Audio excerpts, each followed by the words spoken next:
Morning everybody. Just down a little bit. Can everybody hear me? We've had a few trouble with the mic this morning. Thank everyone for coming. We've got quite a packed agenda today, so we've got 3 speakers. So we'll get straight on with it. I've just got a couple of notes to say before we start. We're going to have the 3 speakers. After each speaker, we're going to have a quick 5-minute break. So people can go and use the toilets if they want, which are just through the doors here. And we've also got some drinks and some snacks if anybody wants anything in between those periods. And we'll just keep it rolling like that so we can get all 3 speakers in. Was that it, Sharon? Oh yeah, no, sorry. I did forget something. We've also got 2 people today with microphones who are going to be wandering around, and they'll be there for you when I ask a question. So we've got Victoria and Martin over there. Didn't say Rebecca that time. And so can you please wait when you want to ask a question, wait for the mics to come to you so we can pick it up on the camera when we do the YouTube video. So we just wait for that, but they'll be around and we'll pick you out so you can get the mic. So with that, I think we'll start with the first speaker, which is Dr Sarah Jacques, and she's going to be talking about GPs really. So I'll leave that to Dr Sarah Jacques. Thank you.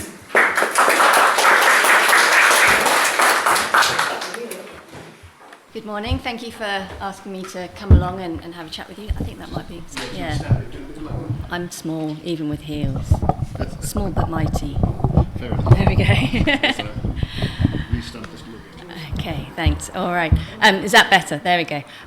So just a bit of background on me. I have been a GP for about 17, 18 years. I qualified in 2003 as a doctor and 2007 as a GP, having done my junior doctor years at the Conquest Hospital and my GP registrar year in Hollington.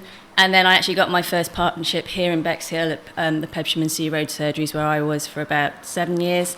And then I had my second partnership over in Heathfield surgery. And in between that, I've been salaried locum, private doctor, and I'm currently now a salaried doctor again. I'm also the GP lead for Doctors Association UK, which is a national lobbying organisation for frontline doctors. We're a non-for-profit volunteer organisation, but we work alongside the BMA and other organisations. And I'm also the campaigns officer for the Medical Women's Federation. And I'm also a local parish councillor for Catsfield, so just to add that all in so I can. So, let's get down right to the nitty-gritty. Who here has tried to get a GP appointment in the last couple of weeks? Okay. And how long did you have to wait once that appointment had been allocated? Didn't get one at all? No? You got one?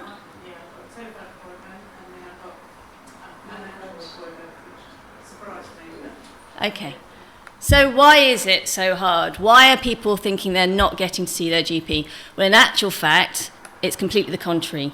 1.4 million appointments with GPs are being allocated each day. 1.4 million people in England are being seen by a GP or a member of their team every single day. That means half the population is being seen in the UK every month. That is how many appointments are actually happening. And the majority are face-to-face, the majority are being allocated within 2 weeks, and a significant number of, like 44%, are actually same-day appointments.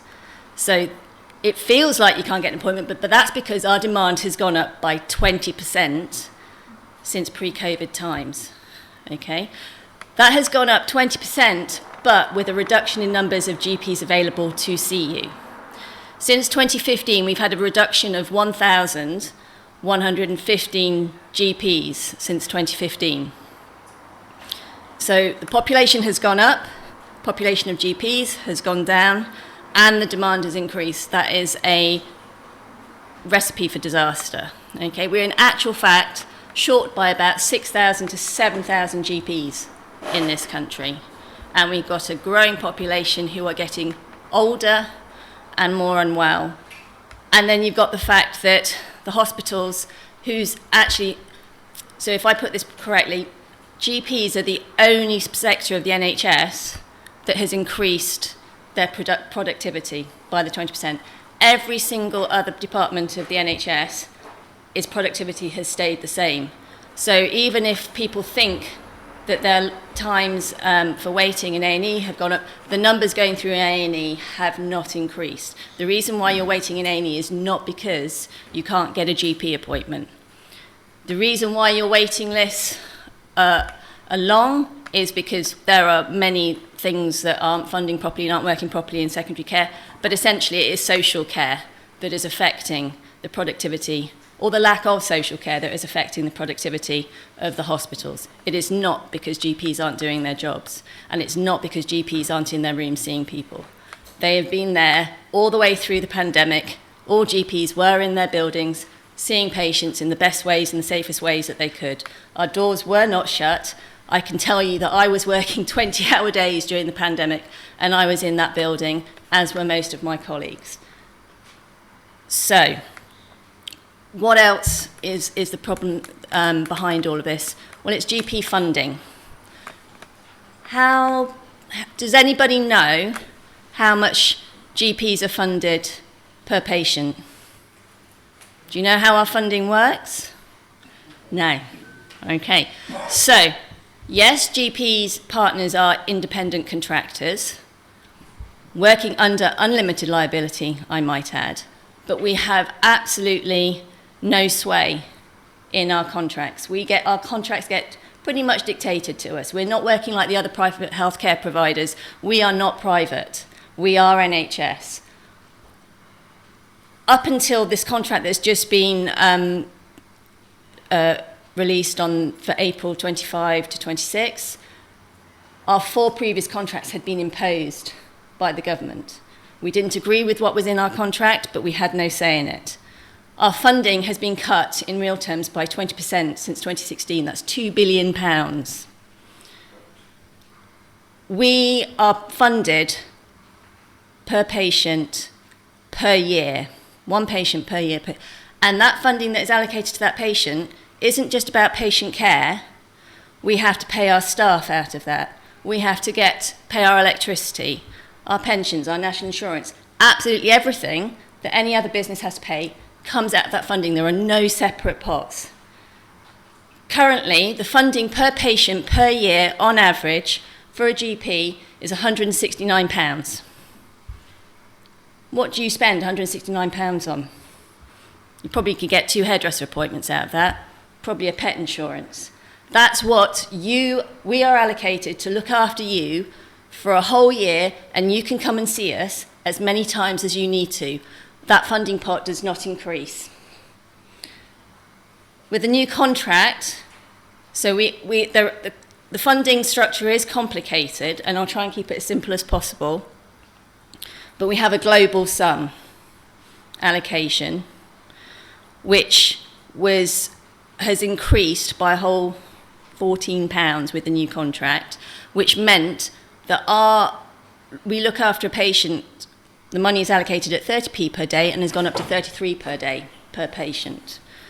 There are other funding avenues out of that global sum, but there is still a maximum that we can get out of that. So we get things like our QOF points, so there are targets that we have to achieve. Difficulty is like in vaccinations, it can be quite difficult to reach those targets, especially on childhood vaccinations, where we can actually have delivered all of our targets but missed by 5, and we will lose thousands of pounds because of the way that funding structure works. We get allocations for locally commissioned services, we get funding for national enhanced services and direct enhanced services, and we get a very small income stream from any private work that we can do, which is essentially what is not in our contract. So that is our writing letters and reports and things like that. And so that is the only private work that we are able to charge for. And that is why you are charged for those letters and those things, because it does take time and we are completely overwhelmed with what we're doing already. So that's our funding, or lack of.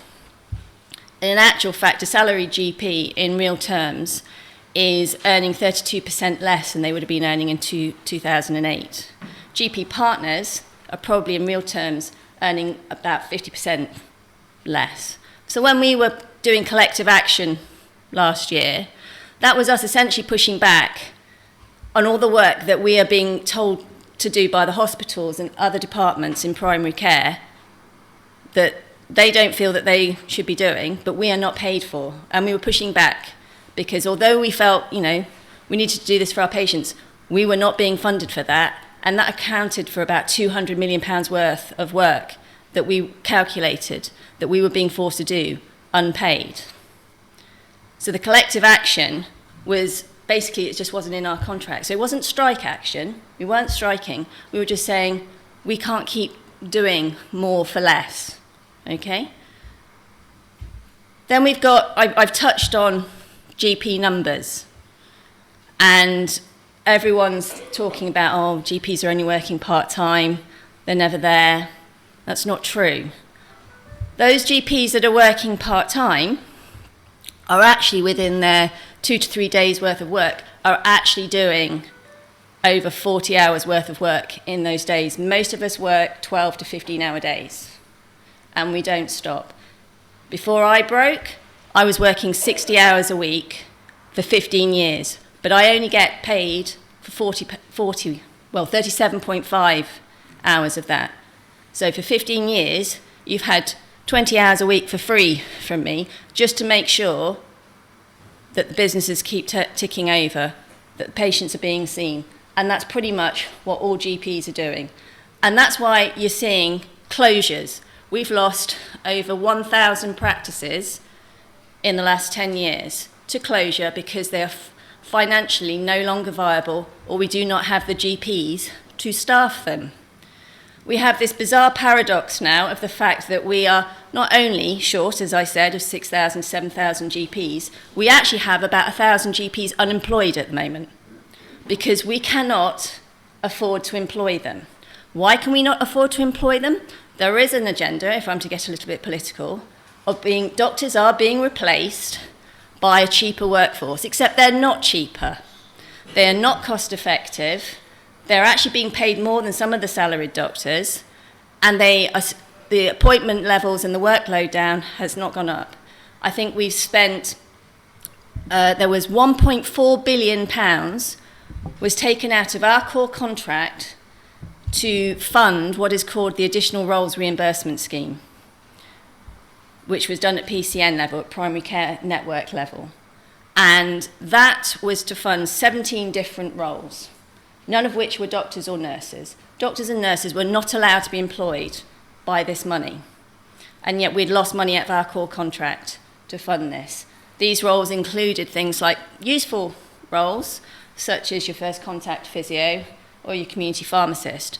But there was a whole plethora of other roles involved in that that have proved not to be of their worth, was not evidence-based, that this was going to be effective for patients, useful for patients, or cost-effective. And it has not reduced our workload, and we lost that money. And in actual fact, because we couldn't make that scheme work, millions upon millions have sat unspent in that pot and have gone back to the Treasury, but sits there down in the books as if it's been spent and that general practice has received that money. We haven't. And that has meant that GPs have not been able to be employed. We have quite an effective BMA team now, and they did manage to make some negotiations with Mr. Streeting about changing the boundaries of the Additional Roles Reimbursement Scheme. And he said that, okay, we'll let GPs be employed now using that scheme, but their salary was £10,000, the money that was allocated to them was £10,000 less than what a salary GP should be paid.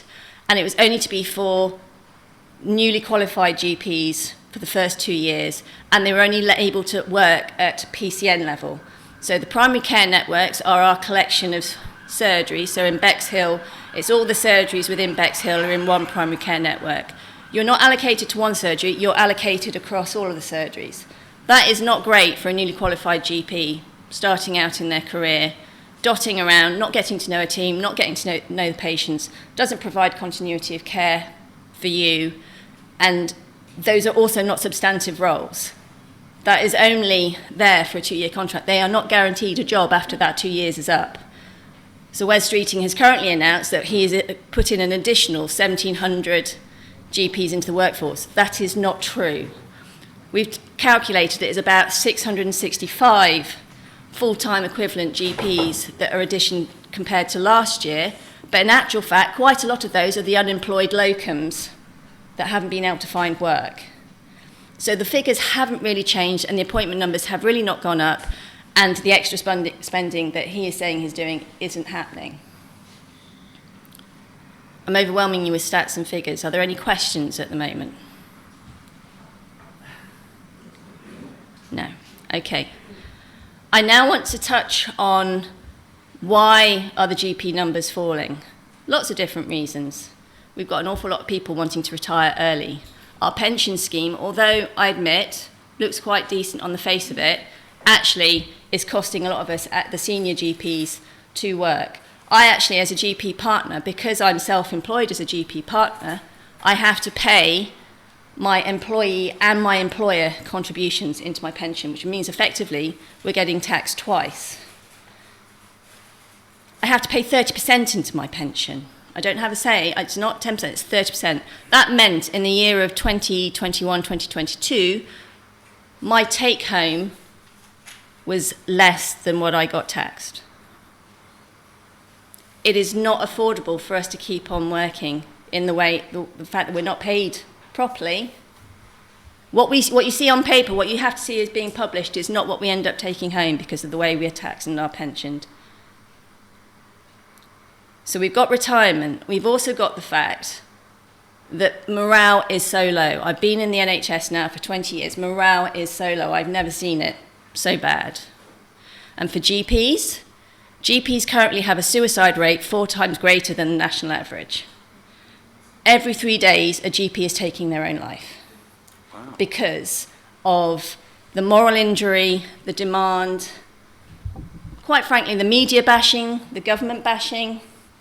Some patients really aren't being very nice to us. In fact, patients are now attacking us with baseball bats, ram-raiding our surgeries, stabbing us. We're losing staff. I lost eight members of staff in 1 month because of the abuse that they kept receiving. I've stood in the phone rooms in my surgery and listened to the phone calls of people speaking unspeakable things to my team. Totally unnecessary, totally unwarranted. And you wonder why you can't get through is because people are ranting and swearing at my staff for 20 minutes non-stop. You can't get a word in edgeways. People are really, really low, and people are being treated really, really badly. And it's got to stop because people are leaving, people are taking their own lives. The vexatious complaints that we get, the complaint level is horrendous. And I'd only say a small percentage of that is warranted where, yes, hands up, the system's gone wrong, we've made a mistake. And I think you'll find that doctors and nurses are all very, very good at reflecting and working out where we've gone wrong and what we can do. But the problem that you're angry with is system failure. It is not individual failure. Nobody's perfect. There are some doctors and nurses who could do their job better. But on the whole, you'll find every day we're going into work to try to do our best. And we don't want to inflict harm on you. We don't want to have to say no to you. We don't want to have to tell you you're going to have to wait a year after I've done this referral, or 2 years. But that is beyond our control. What you've got to do is, I'm hoping by explaining all of these issues, you're starting to get a better understanding of why things aren't working, of why you're seeing the actions from both primary care and secondary care with why we are striking, why we are demanding more. It's not about the money that goes in our pockets. You've got the resident doctors, formerly known as junior doctors, who are wanting to strike again at the moment. They haven't had a 29% salary increase. It is actually pay restoration, and it is nowhere near what they were worth in 2008. We currently have junior resident doctors coming out when they've qualified from their 6 years of medical school with £100,000 worth of debt. They're then only getting paid £36,000 as their salary, and they have to pay their debt of their student loan out of that. They have to pay for further training. They have to pay for their transport, their parking. No one gets free parking in the NHS. They have nowhere to eat. They have nowhere to sit. They have nowhere to sleep. They don't have any choice on where their job is allocated. They are travelling around the country, shifting their family on a regular basis because of the rotational training format that they have. They have the physician assistants being paid £10,000 more than them who have had only 2 years' worth of some sort of not particularly good training. You've got to understand why they are upset. And the fact of the matter is, a thank you or a pat on the back or a clap on the doorstep does not pay the bills that all the rest of us have to pay. But they're not just fighting for their survival, they are fighting for a better system for you, as all of us doctors are. The system at the moment is not safe. You're not getting a great service. And that's why a lot of us are leaving, because I left for 2 years because I could not cope with the fact that every day I was working 12 hours a day, and by the end of the day, I'd felt like I'd achieved absolutely nothing. And I can tell you that that's how all of my colleagues pretty much feel. We are trying to do our best, but we are doing it on next to nothing funding. People keep saying that more and more money keeps going into the NHS. It does, but it's still nowhere near the majority of our European counterparts. And the money is going into the wrong place. If you spend £1 in secondary care, you get £4 back. If you spend £1 in general practice, you get £22 back. General practice does 90% of the NHS work on 5.6% of the NHS budget. And we are the only part of the NHS working at zero deficit. We are the most efficient part of the NHS, mostly because we work under unlimited liability. If we don't make the figures work, in actual fact, why that is working is that actually we've got partners now who are not taking any drawings, who are literally not taking any money home to make sure that we can get the doors open the following morning. We're working under unlimited liability because if we went into the red in general practice, we are liable for the redundancy and all the payments on a personal level. That bankrupts us, that puts us up in front of the GMC, and we stand to lose our licence. That's why you've got people not wanting to be partners. Our buildings are falling apart. We have no space anymore in our buildings to provide decent service. None of our buildings are fit for purpose. You all know that most of the practices around here have been working for the last 15, 20 years at getting a new building. They haven't just started trying to get a new building. They've been working at it for 15 to 20 years. I've got colleagues who have porta cabins in their car parks now to create extra space to try and deliver care. I've got people working out of cupboards. And that's why you're seeing quite a lot of GPs having to work from home, because there is no space in the surgeries. We're not funded. We're just not being funded enough to provide a decent service. But on a good note, I'd like to end is that I still love my job. I still went back to it. I've gone back to it in a different way, because I too was nearly one of those figures of 1 in 3 taking their own lives. But it's inherently all of us GPs, doctors, nurses, our other healthcare professionals. We do love our job, but it is getting harder and harder. And I would ask that I have got some leaflets with me today that give you some pertinent figures on what is really going on, not what the headlines say. Please start trying to look beyond the headlines. And I'm sure a lot of you here, you're engaged already, are looking beyond the headlines. What is being said is smoke and mirrors. We actually don't want all this AI stuff. I just want a printer that works and a system that doesn't crash every 5 minutes, or the fact that secondary care might be able to write a prescription electronically like primary care can now. Just these basics would be great, but it just needs funding properly and thought through. And that a lot of what is being said at the moment isn't what general practice actually wants, and we're not being listened to. And the only way you're going to get us heard is if you start knocking on those doors and writing to your politicians and saying, what you're saying is not what we want or what you need. Okay? You've got to tell them, push back, because the centralisation that is going on is not going to make your service better. Bigger is not better. I would recommend that you read this book, Why Can't I See My GP? This is written by a friend and colleague, and also who's the Vice Chair of Doctors Association UK, and lots of other major GP voices that have written about the history of the general practice, where it's been going wrong, where we would like it to go. And like I said, I've also got some leaflets with some pertinent figures. Thank you very much.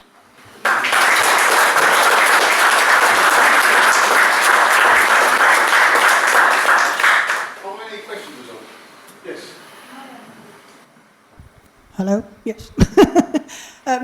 In the first place, I'd just like to support what you say with an example. I have a great niece who is now 2 work years experience away from being able to apply for a consultancy role. Her sister, 1 year after qualifying as a solicitor, already was earning more. You know, and that is crazy when you think of the years of work that the older girl has put into getting to where she is. So absolutely agree with you that the pay structure in the NHS is bananas completely. I'm very concerned still about the other big cry which we hear, which is about the money that goes into the management side. I have friends who are paramedics, and not in this part of the world, but they had a restructure last year. Okay, for them, they took early retirement, but the restructure took loads of paramedics out of the system and left all the management in place. You know, what on earth? I look back on my life and endlessly I've seen the headlines, NHS, crazy, too much management, but nothing ever happens. In actual fact, that's probably one of the myths that need busting, in that that we haven't probably got too much management in the grand scheme of things. And I know that sounds, because we do keep doing these endless restructures in the NHS. Like you've just noticed, we've gone from PCTs to CCGs to now the ICBs. And we spend so much money doing all that. Most of the ICBs, the integrated care boards, are actually failing. They're all in the red. They keep changing their CEOs every 6 months. Nobody currently knows what their roles are in the ICBs. We've just got rid of NHS England, which I have to say, I would not have been able to tell you what their remit was or what they did. So we weren't particularly bothered that they were going. We're quite happy. But what is replaced instead and how that works, we don't know. I think it's about whether this whole word that Wes keeps using, reform and restructure. Fundamentally, there are going to be certain parts that need streamlining. We've got this issue in this country, which you'll probably see across the board, not just in the NHS, that you sort of fail upwards or fail sideways. It's the same people in the same jobs going around. They haven't really done that job particularly well as CEO, but they'll end up as a CEO in that hospital trust down the road, or they get a gong or something. I think we've just got to make sure we've got the right people in the positions, and I think that's probably fundamentally the issue. And the difficulty is that a lot of frontline staff, we prefer to be frontline, and I prefer to be frontline pushing up from the bottom rather than being at the top. I think it's something that needs unpicking. I think also probably career structures, because we do have a lot of paramedics, nurses, and what have you going up into management structure, but that's because their career pathway doesn't take them any further. It's like, what else do they go on to do? And are they the best people to be in those jobs? Do we need people from business world coming in and telling us how to do it? I'm not sure. I know that at GP level, although that we literally have received no training at medical school about how to be a GP partner and run a business, and we all end up learning on the trot. But as you can see, most of us manage to do it pretty well because we run at zero deficit. But I think also we do have to concentrate on probably, you're right, we probably focus a bit too much on the management. At the moment, like I said, we've got money going in. I think it's about the money going in the wrong places. We've got money. Wes has again announced that he's going to be training 1,000 more GPs. we've actually got 1,000 GPs about to qualify this summer who have got no jobs to go to. We have 20,000 resident doctors who are about to be unemployed because there are no training posts for them. The money isn't being put in to those jobs. Money is being spent on the wrong things, and it's not just the management. So I think that it's very difficult to specifically identify one problem in the NHS. But if you want to be cynical, you can say there are some hidden agendas. Thank you. Any other questions?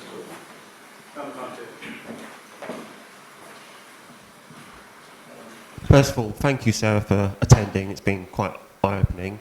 I'm a town councillor in Bexhill. I'm one of them. My name's Andrew Crotty.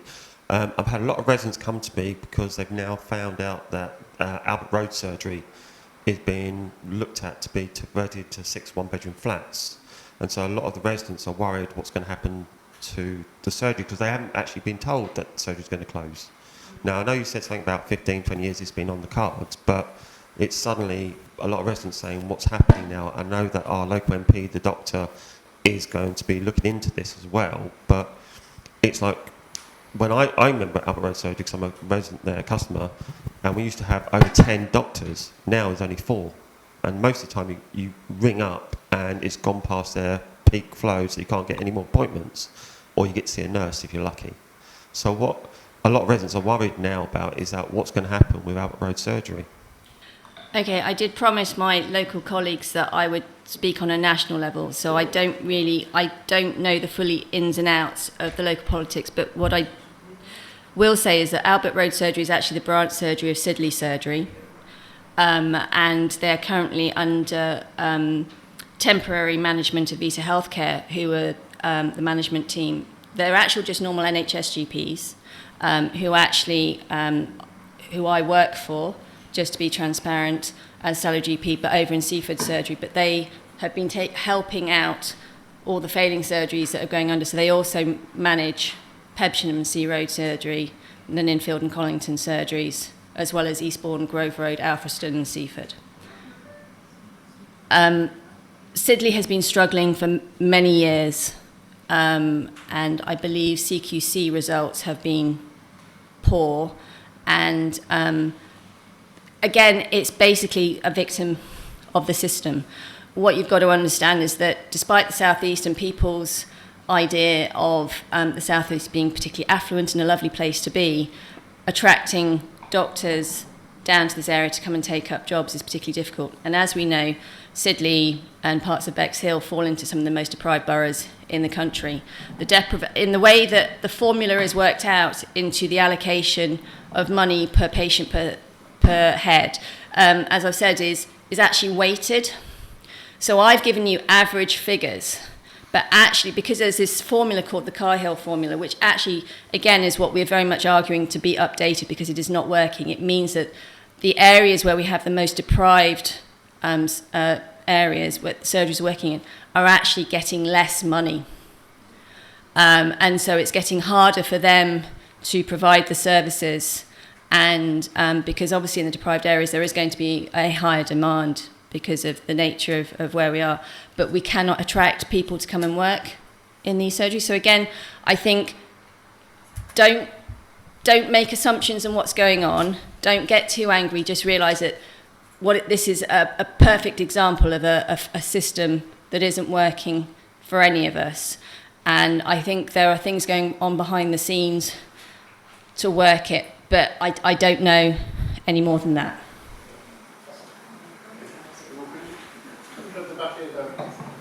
Thank you very much indeed. Enjoyed your presentation. As an ex-professional engineer, if I was making a presentation, I'd feel uncomfortable for you because there was a lot of negativity there. The negativity is not your making, it's all of our making. The people in this room have enjoyed a different way of GPs at that level, but also we still enjoy a good service in our local hospitals.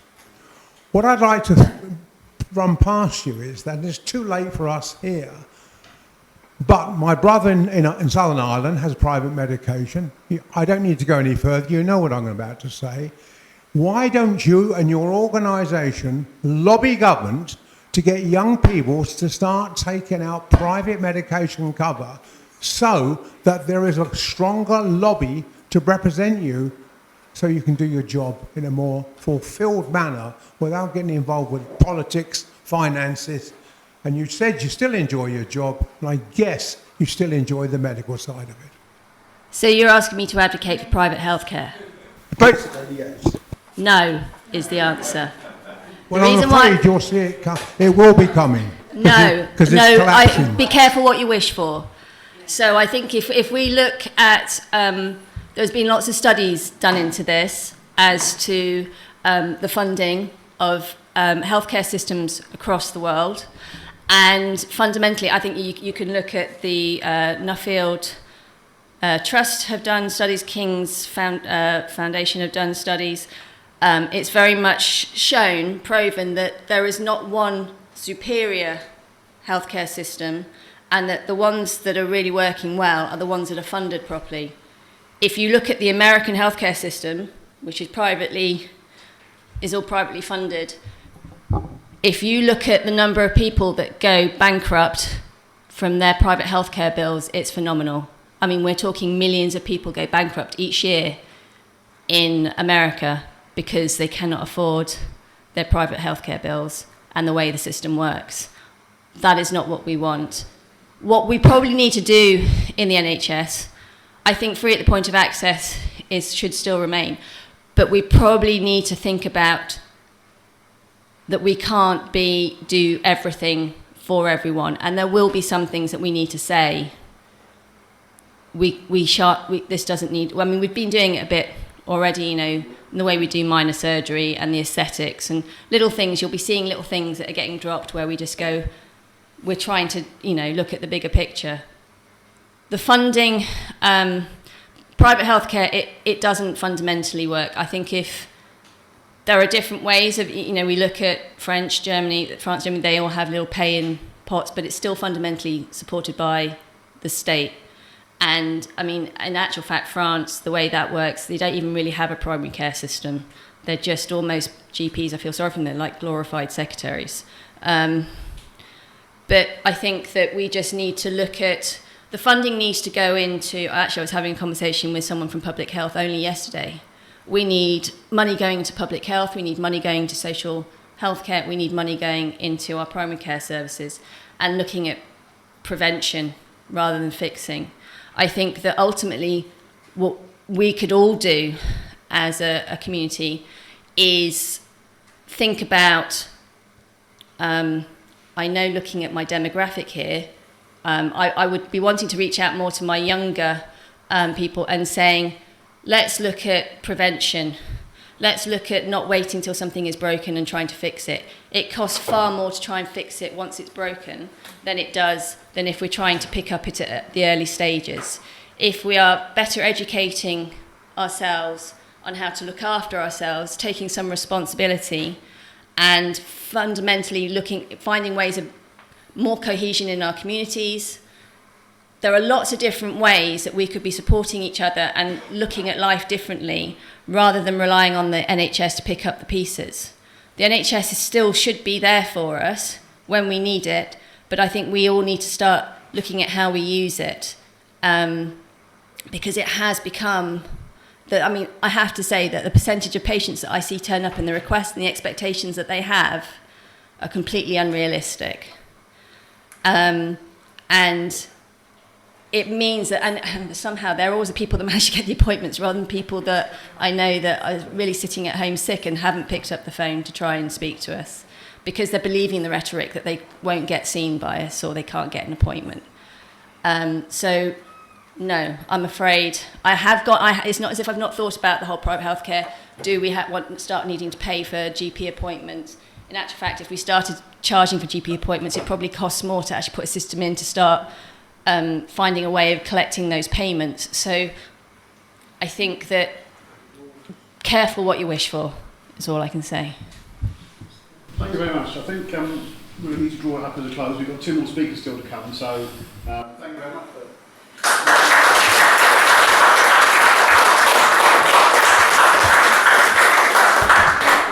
So as I said, we'll have a 5-minute break now while we get ready for the next speaker. Right, ladies and gentlemen, I believe we're ready to start again. So we need to, if we can all settle down, sort of. Hello, if we can settle down now, we'll just be at the start. We need to got quite a tight schedule. So for our next speaker, we've got Bez from Warming Up the Homeless, and he's going to talk about homelessness in Bexhill, I suppose, and the surrounding areas. So Bez, thank you very much.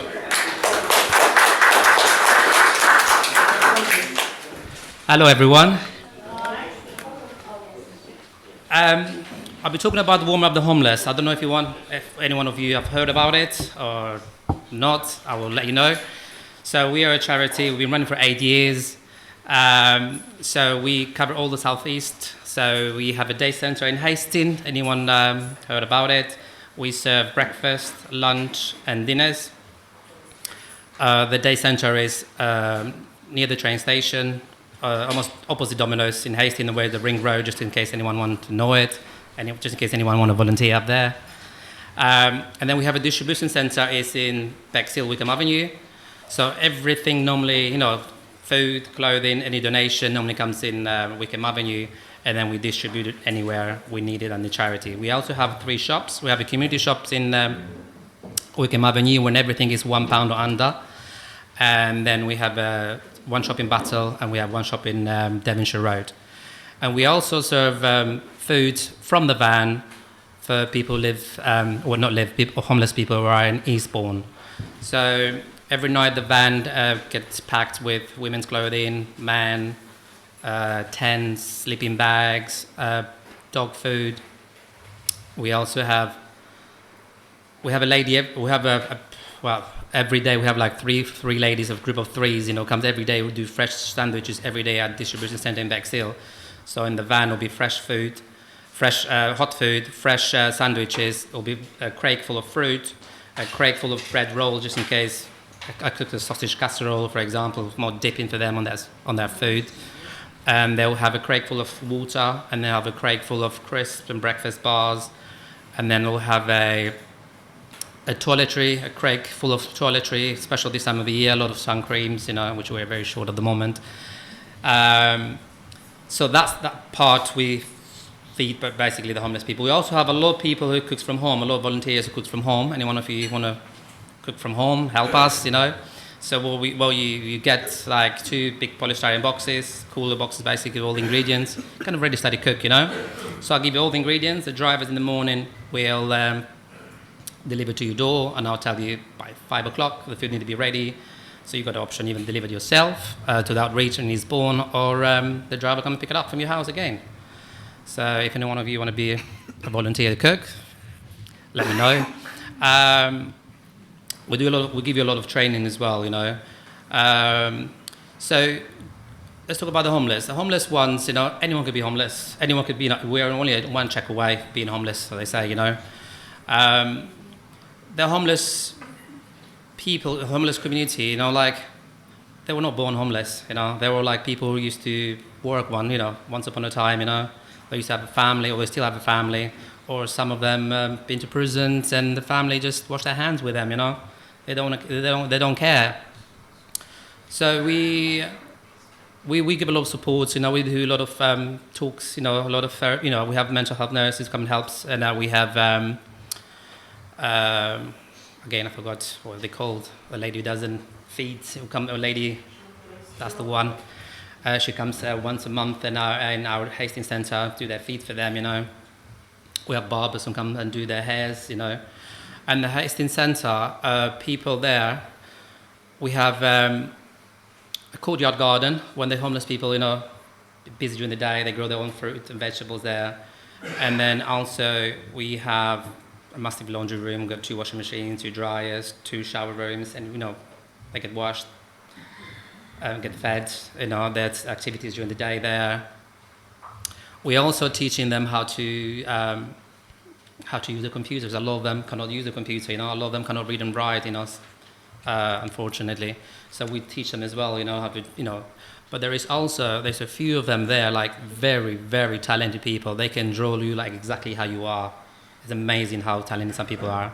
They used to work as, So to the homeless people, like, for example, if, like, I don't work much at Hastings Centre, I'm normally based in Bexhill, but a few times I cover some other people. I had a chat with a few people there, and I just wanted to know their stories, why they're homeless, So I'll just tell you a little bit what one of the person just told me, for example. He just said I was normal. I was family, 2 children, a married man, wife cheated, that's what he told me, Southern family separated, for comfort, he went to the alcohol. And then slowly, instead of going 5 days a week to work, he became 4, then become 3, because the alcohol was more, he was relying more on the alcohol. And then he got fired from work. He couldn't keep up. And then alcohol was becoming an addiction after. Then from the alcohol, it becomes the drugs. Because the people when you're drunk, you don't know what you're doing, and other people offer you a drug, you do, yeah, I'll take it. And then for 5 minutes, whatever the drugs gives you, he forgets everything, And then that's why they become addiction. That's what the addiction, starts, So our, I would say, a lot of, I would say like around 80% of our homeless people, they would suffer all 3 of them, would have mental health issues, alcohol, and drugs, There's very small amount which they're not, We do have a few, again, the mental health I think is a big, we do a few where they sleep in the tents in the beach. We have offered all the help, but they cannot cope with the bills, They cannot cope with living in the house. So they're like, no, I prefer in the beach. I don't need no other help. I've got my tent, sleeping bags, and that's it, That's what they're thinking. So we also have, we have a scheme of when people move to temporary or emergency accommodation. So we have a home start scheme, So when anyone moves to a new accommodation, we can provide everything from living room, kitchen, bathroom, whatever they need. They need a sofa, I'll give them a sofa, fridge, dishwasher, washing machine, anything they need. Well, luckily the public has helped us, support us. Without them, we can afford nothing to the homeless people, basically, or people who live in temporary accommodation. And again, people who are in temporary or emergency accommodation, they are classified as homeless too, because they can be moved anytime as well. What else we do there? Try to think a lot, if I said a lot or not. We also support them through our CEO. She goes twice a week, twice a month, sometimes even more, sometimes even less. She goes to prison and visit them, because obviously there's no plan of action from the government. So they just open the door, here we go. And then obviously some of them have got no family to support them, So that's why Trudy kind of goes there and helps them, put a plan of action together for them, We also have a food bank.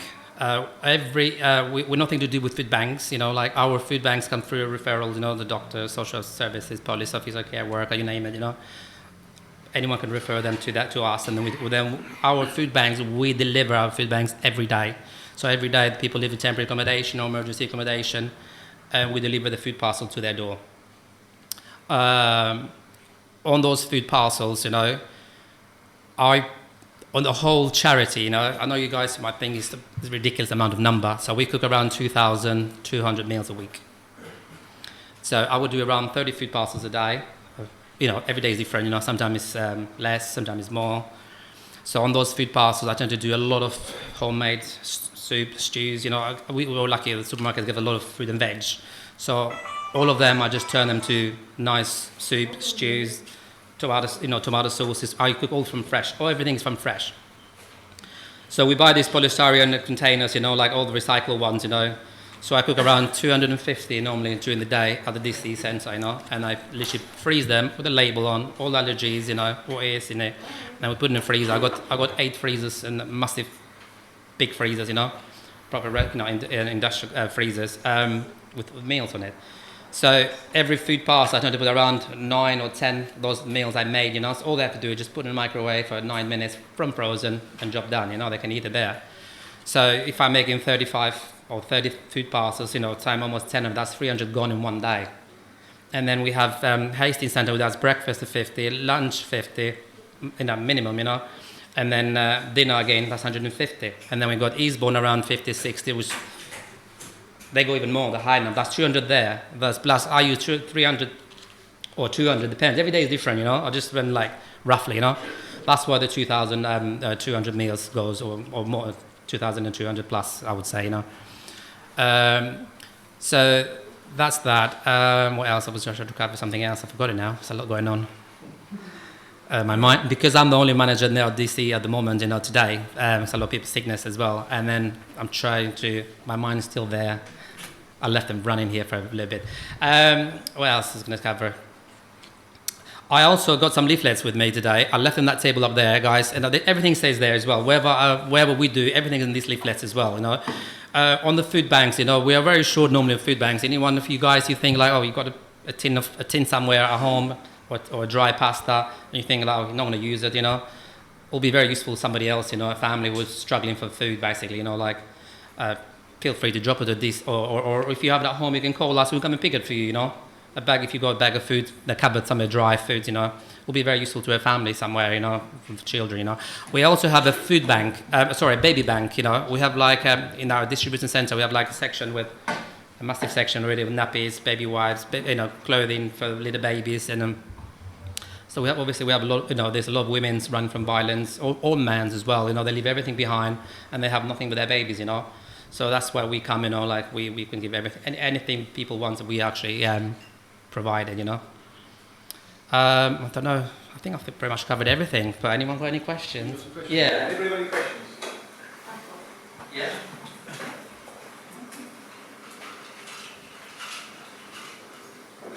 Thank you very much. Mine's not so much a question, but just to thank you for coming here today. I know there are many associations that look after the homeless, and it's the times we're living in that we're seeing the numbers go up all the time, and you do a sterling job. And so thank you very much for your commitment, and thank you for coming here today. Thank you.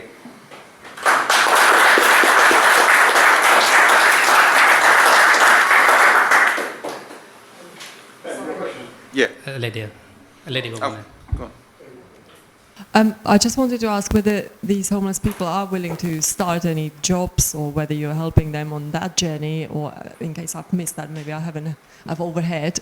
Yeah.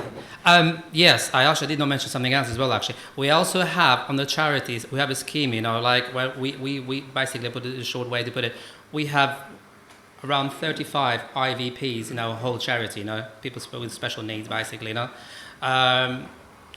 We just run an, we also, 8th of May just passed, we did an award ceremony for them, you know, this year, you know. That was very important, actually. I don't know, I forgot that one. So a lot of them, we train them as well.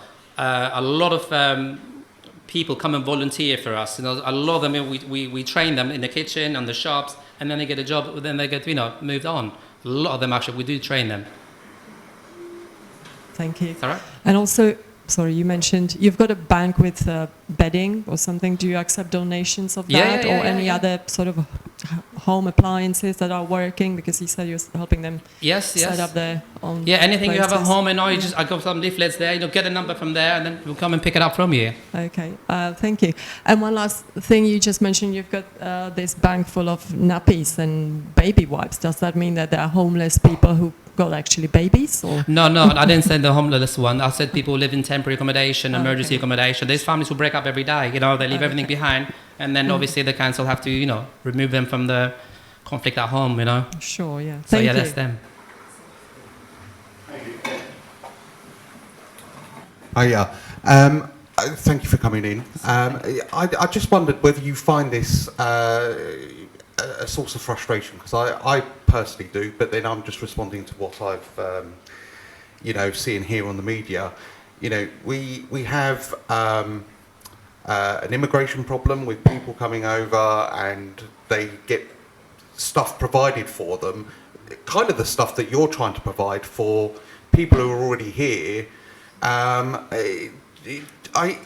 Is there not a way that you can tap into that, or do you think that the system should be changed somewhat so that, you know, the people that you're helping can get the same sort of help that people coming from overseas seem to get? Well, we help like all kind, you know. We help, we help immigration too. But just to let you know, I was one of them, by the way, you know. And then this is my giving back. Oh no, I'm just letting you know. You know. I appreciate that. I'm just saying though that, you know, with this situation, homelessness is going to be a growing factor over the next, you know, couple of years or whatever. There doesn't seem to be a lot of direct government help for people who find themselves in that situation who are already here. Do you think that some of the resources that are being given to other people, though, could be diverted over to the issues that you're trying to solve here and locally? I think that question you probably need to ask to the council, you know. I'm not the right person to answer that question for you, you know. I'm here to answer that question for charity question, you know. Yeah, okay, no worries. Sorry about that. That was nice.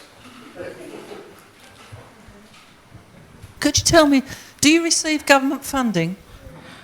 We don't receive any government. We do with grants, you know. We get grants, you know. I for example, you know, I get paid from the charity, but I don't get any money from the charity. I get paid from the grants, you know. Yeah. So Yeah, but they cut it down like a lot as well, you know. We do get a lump sum help from them, you know. We used to get we do food passes, for example. We used to do it for 8 weeks because the grants cut down. So now we just went to 4 or 6 weeks food passes for people who live in temporary or emergency accommodation because it got cut down, you know. I know. Sorry, yeah. Any more questions at all?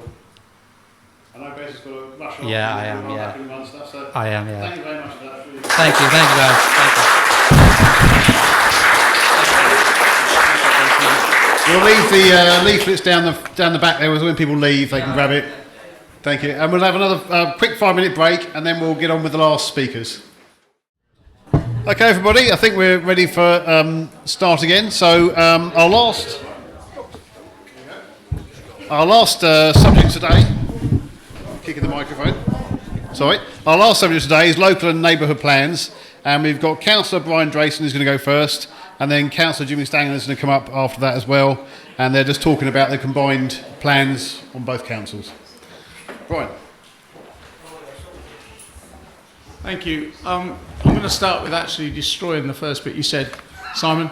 I am a councillor on Bexhill and Rother for Bexhill Cllrs ward, but I am not speaking as a councillor. I cannot represent a council. I can't speak for those councils. I'm speaking as Mr. Brian Drayson. But of course, councillor gets people in through the door, doesn't it, Sharon? The other thing is I'm chairman of Rother's planning committee, so I cannot and will not talk about individual planning applications or even hypothetical ones. I'm talking about something very specific. So, having said that, planning affects us all virtually every day without us ever realising it.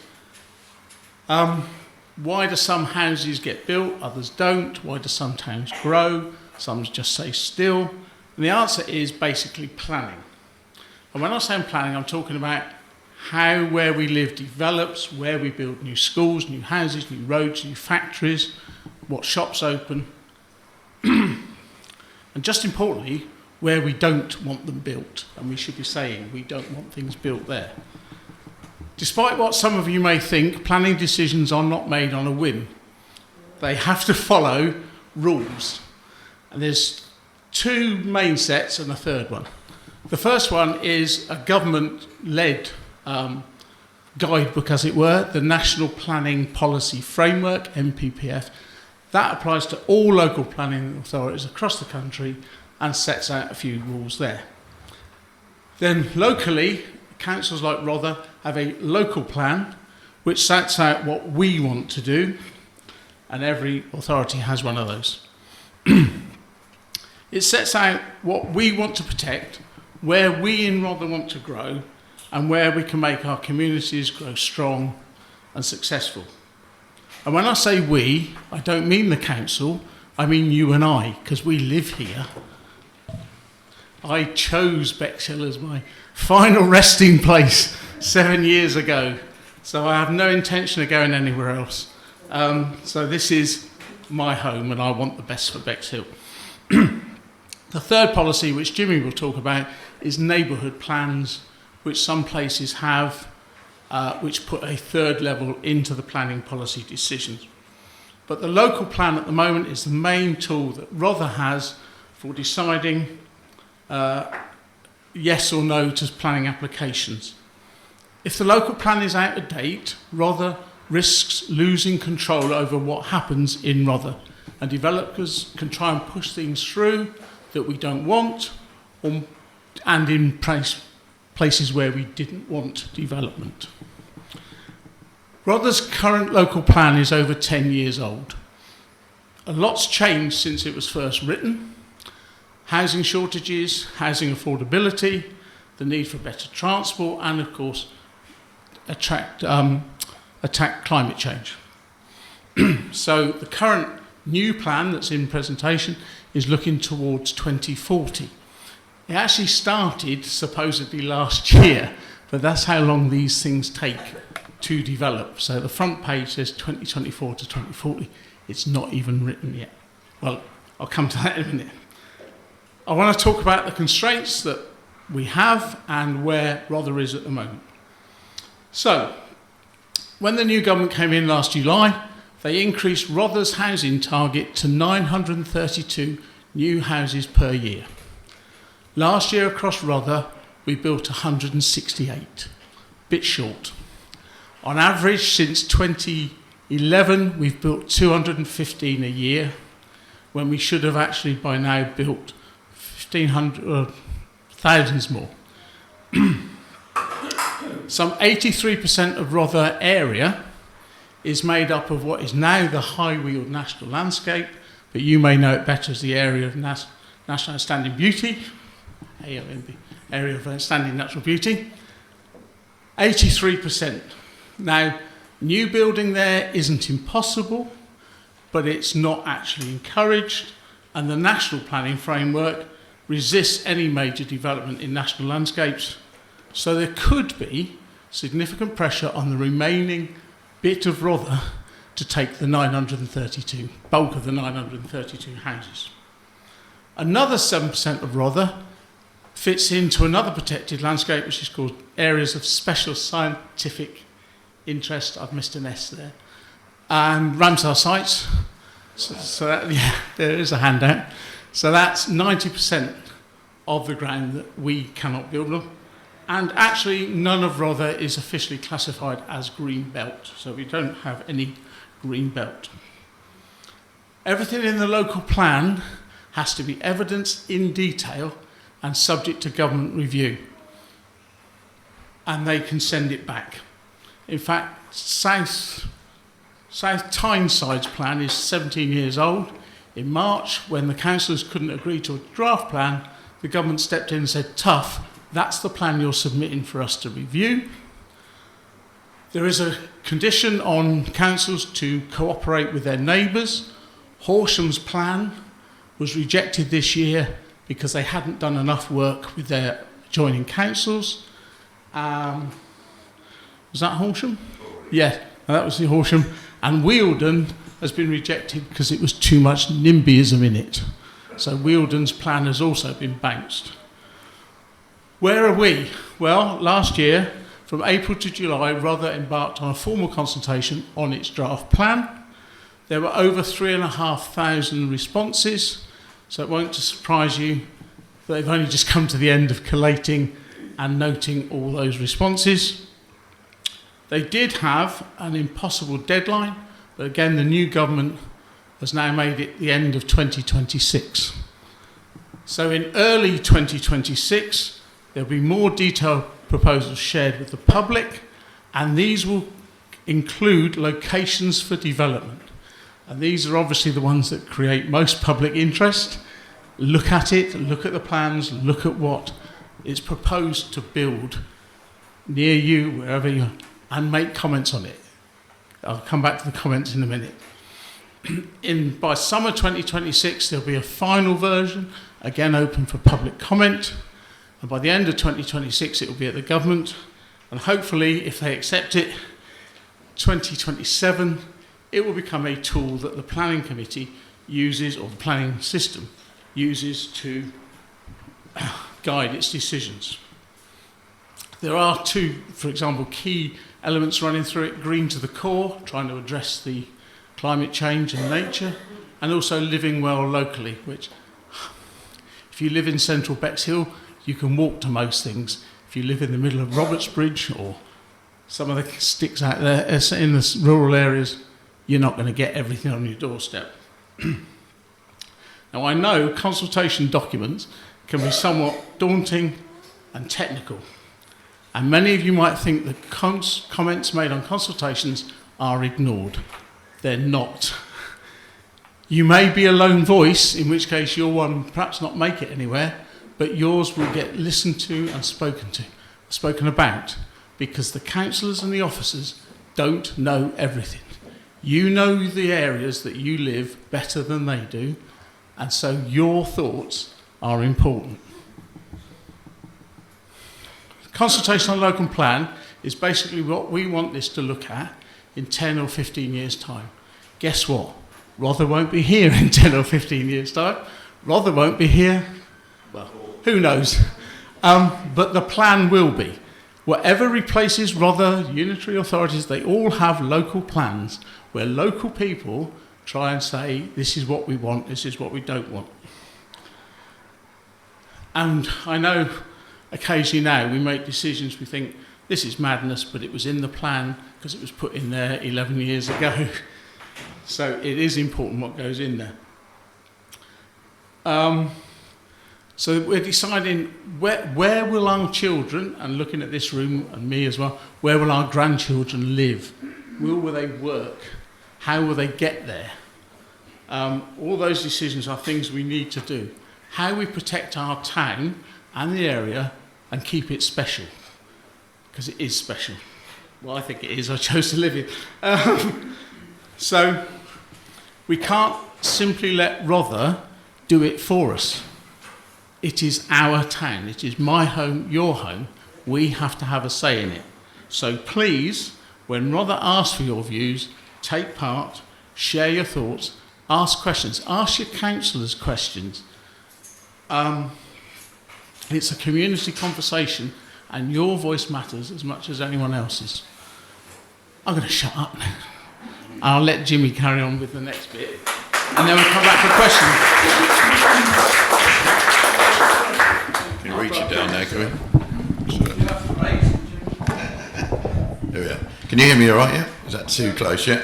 So I'm taking a different angle slightly. So this is neighbourhood plans, which is the one that run by town and parishes normally. So more, this is centred at Bexhill, really. Other towns within Rother have already got some villages.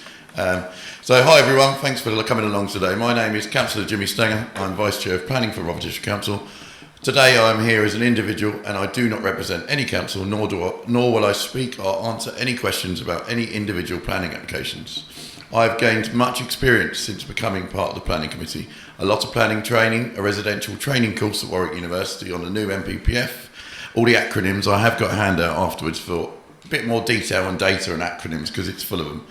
Future of placemaking and new housing numbers, including a specific planning application we followed all the way to the High Court to see how we can make better decisions in the future for our district. I want to chat to you today about something really important for our community, for Rother and especially Bexhill, the neighbourhood plan. Now that might sound a bit dry and a bit bureaucratic, but trust me, it's anything but. Think of it of a way, how many of you have ever looked at a new development popping up and thought, who decided that should go down? Why isn't there more of this? A neighbourhood plan is your chance as a community to have your say in those decisions. Essentially, a neighbourhood plan gives us, the local people, a much stronger voice and a lot more control over placemaking. That's a fancy word for deciding where everything goes. So some of the things are, where new housing will be built and what kind of housing will it be?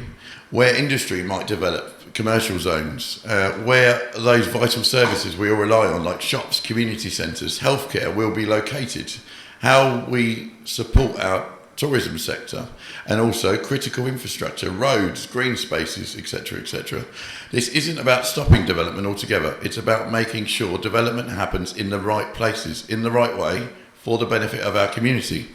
It's about building a future for Rother and Bexhill that we all want to live in, not just one that's imposed on us. On to the next thing. So this is protecting Bexhill from unwanted development. One of the biggest reasons this is so vital now, especially for Bexhill, is to protect us from speculative, unplanned development, as Brian said. You know, those projects that just seem to appear out of nowhere, often without much thought for our existing infrastructure, our environment, or our community needs.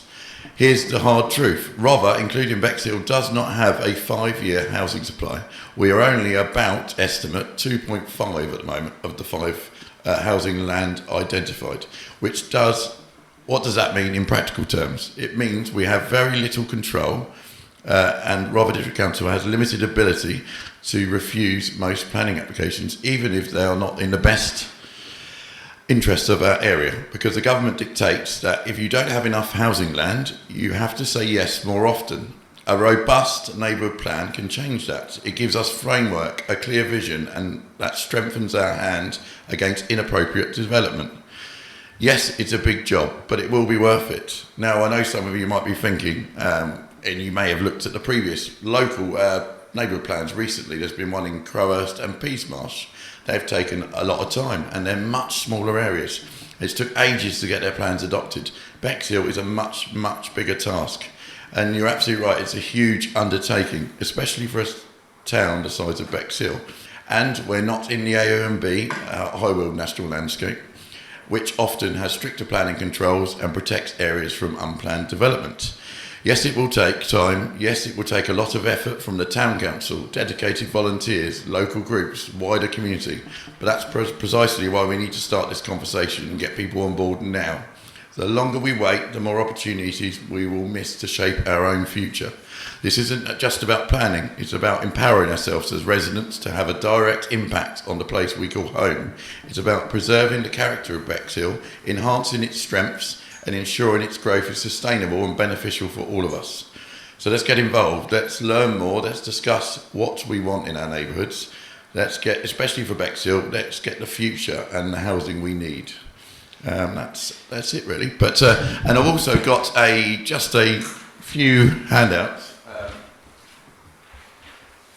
Just to explain the acronyms, what everything is, local plan, neighbourhood plans, and also the big stat at the end. So in Rother at the moment, the average house price is £352,000. The average wage is £30,600, £94. So that's 11.2 times the average salary. And you know, probably my parents, my grandparents, when they were buying property, it was 2 or 3 times their income. Now you're looking at 11.2 times, and this is why your housing numbers are going to be high, because that is the metric they use to get to the 900 and stuff. They've got to bring that down. Supply will bring it down, but it has to be in the right area. I'll just hand some of these out if anyone wants one, and we'll take some questions. Yeah.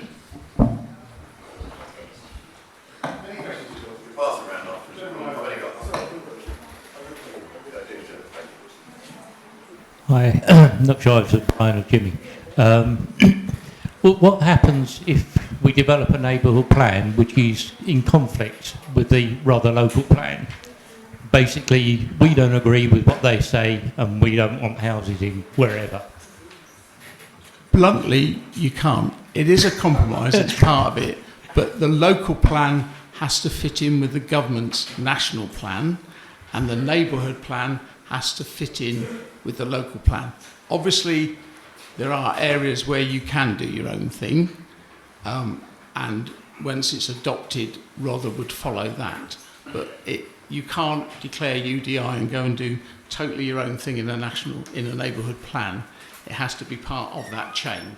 But there's still a lot of freedom within it. You don't have to follow exactly. How much in the local plan can you influence infrastructure? I mean, i.e. GPs, health services, whatever, that we need more of here. But if we just say in the neighbourhood plan, yeah, we need another 20 GPs or whatever, another surgery, how much influence does that have? Well, that's tied up with the restructuring and the fact there'd be a mayor for Sussex.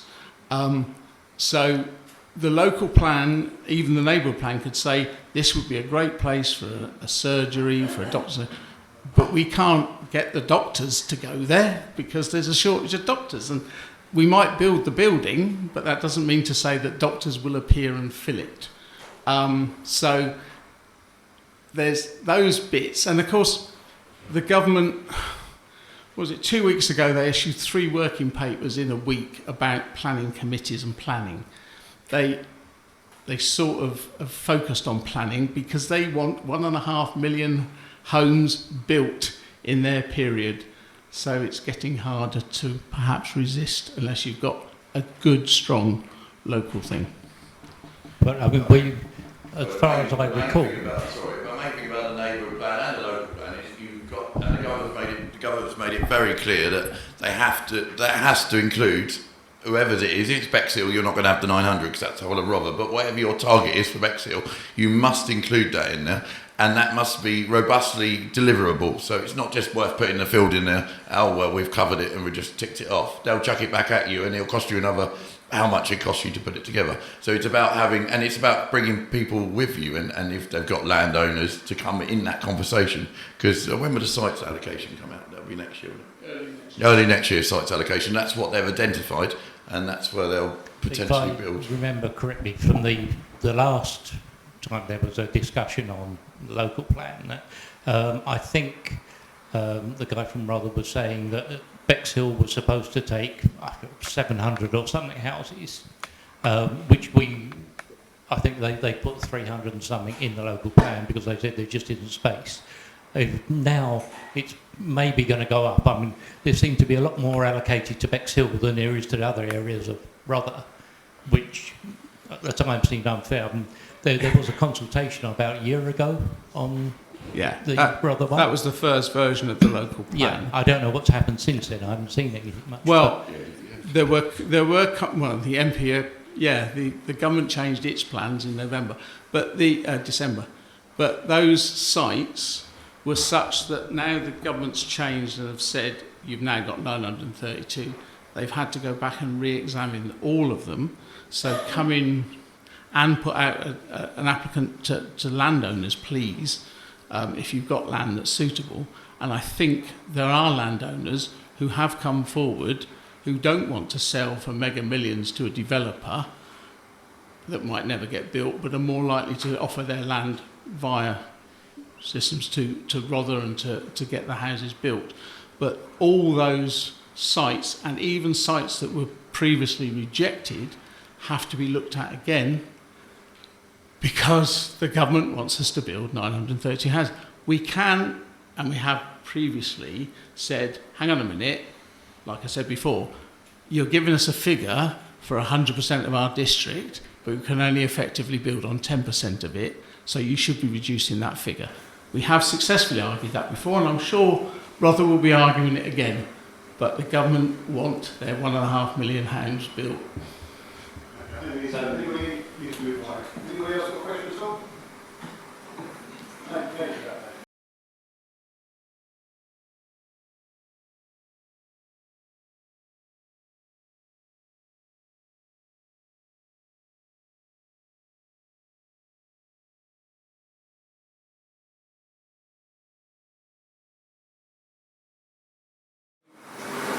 The budget of local council.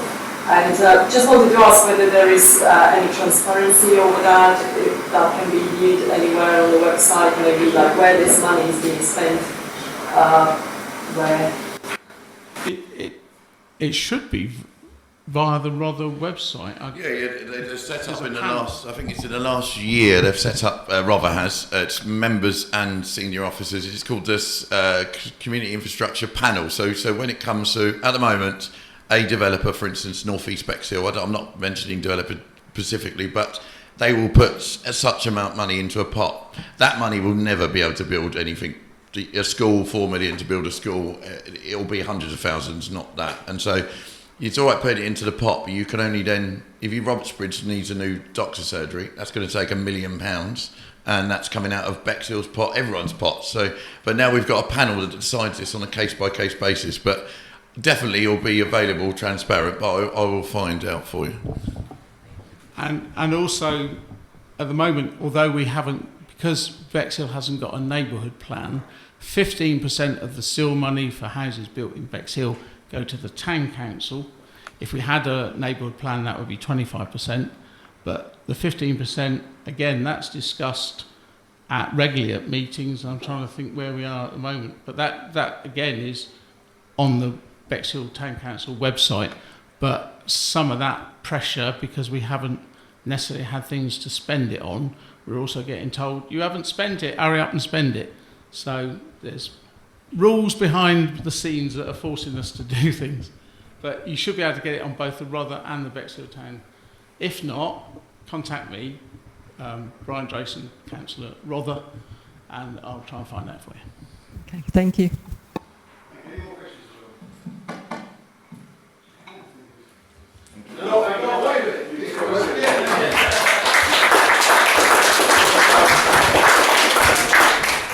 Well, thank you very much. Thank you to all our speakers today.